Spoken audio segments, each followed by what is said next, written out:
Well, hi, it's Jenny D and Health Tidbits with Dr. Kohli. Dr. Kohli, of course, you've seen her on 9 News. She also has her practice, Cherry Creek Heart in Aurora, and she is accepting new patients. So if you're looking for a doctor you can trust. And today we're going to talk about how we feel about our food and how that influences how our body reacts to our food. This is incredible science, Jenny. I'm so excited to talk about this because it's something I didn't really realize myself. Okay, so they did this really famous experiment at Stanford where they took a bunch of participants, and I want you to think about how you would react if you were in this experiment. And they told one group that you're having this decadent, delicious ice cream shake that's so tasty. And they told the other group that you're having a low-calorie, healthy smoothie that's very good for you. Here's the kicker. It was the exact same shake. Given to both groups, okay? But the one that was told that they're having a low calorie, not only were they not as full, their hunger hormone release was different. So they released fewer hormones signaling that they were full. And the ones that were told they were having that delicious ice cream sundae or whatever, they were satisfied and they released more satiety hormones, so they felt fuller. So the interesting thing here is we realized is your expectation from the food changes not just how you feel in your head in terms of hunger or satiety, but also how your body responds to it in terms of hormones. Have you seen that?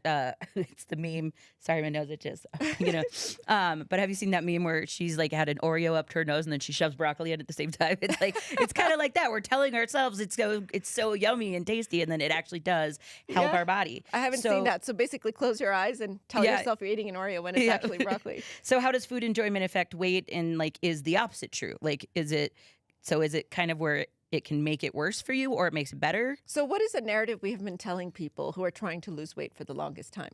Eat less, eat less, eat less. Yeah. Right? Reduce, reduce, reduce. And paradoxically, that actually works against you because when in your head you feel like you're restricting, you can get what's called a rebound phenomena where you actually end up feeling less satisfied. Yeah. And so you end up binging more later because you feel deprived.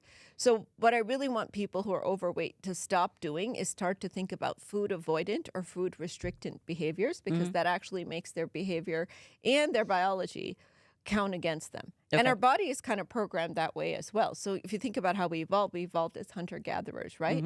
And so feast or famine. So our body says, okay, when you're restricting calories, it must be famine. So let me slow down my metabolism to preserve those calories because I'm going into a starvation state. So restricting food too much, restricting calories too much sometimes can paradoxically count against you. So what I tell people is that you actually want to allow yourself the enjoyment, even if you're trying to lose weight. Just make sure that it's done at the right proportionate amounts. So if you feel like you really have to eat some tasty snack, that may actually make you feel more full than saying, okay, I can never eat ice cream ever again because I'm on a diet. And what about like processed foods and stuff? Because I mean, you're always saying like, don't do the processed foods. It's always better. Like, does that affect it as well? It affects it so much. And the interesting thing about processed foods, it's like a fire hydrant on an ant, right? And so you have this beautifully tuned like feedback system of satiety and hunger and what have you. And then you blow a fire hydrant on it when you eat processed foods because it just completely destroys the satiety signal. So they're programmed to create addictive behaviors in our brain. The way that they trigger or response in our brain is they actually trigger more food addiction, and it completely eliminates our body's ability to feel full. So that's why when you eat a potato chip, it's hard to eat you get just one. Yeah. You got to keep eating them because it gives you that positive feedback. So I don't want us to reach for processed foods because I think that they actually, even if you restrict it or don't restrict it, they sort of destroy your body's feedback mechanism. And so that being said, what about labels? Like how if you're looking at a label and you're expecting it to be this, does that affect this as well? So this was another very interesting experiment. And I was surprised by the results of this experiment. So if you go to the grocery store, you pick up something that says healthy, versus something that says tasty, which one do you think makes you feel fuller? The tasty one. That's right. And so this idea of all the time picking up foods that say healthy on them, the label, again, it's that expectation, right? And it could be tasty and or like, healthy. hey, we added protein to this, which is the new thing where everything has protein in it. You're So like, huh. You're like, my latte has protein, therefore I must be feeling better with it.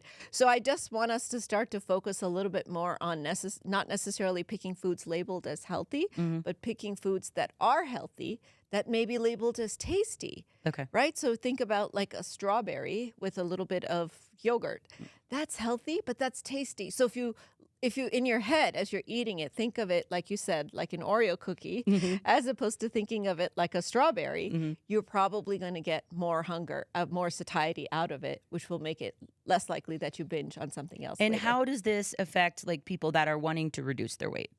So I want us to stop approaching our weight like it's the enemy, because we know, of course, we live in the era of GLP-1 receptor agonists, which are injection medicines that can change our satiety, change our dopamine response, change our reward system. They change our relationship with food. But I don't want us to have an antagonistic relationship with food, even if we're trying to lose weight, because that paradoxically actually makes us gain more weight. I want us to appreciate the food that we have. I want us to enjoy the food that we have. And I just want us to think about how we can eat more healthy food that we enjoy eating. But again, limit the sizes. Yeah. So you don't necessarily want to say, I can't ever eat this. But you want to say, okay, maybe I'll just eat this in Everything in moderation. Yeah. So I like to cheat with a dessert once a week. It's usually my Sunday is my cheat day. And I eat whatever I feel like eating. But I just make sure that the portion size, whether it's a cookie or whether it's a brownie or anything else that I feel like eating, is small so that I'm not inundating, again, my brain with too much sugar. But you're like, ooh, you're so pretty. You look so good, little brownie. You go in my berry. Tasty. Dr. Kohli, thank you so much. And this is a perfect time to start thinking about a different relationship with food.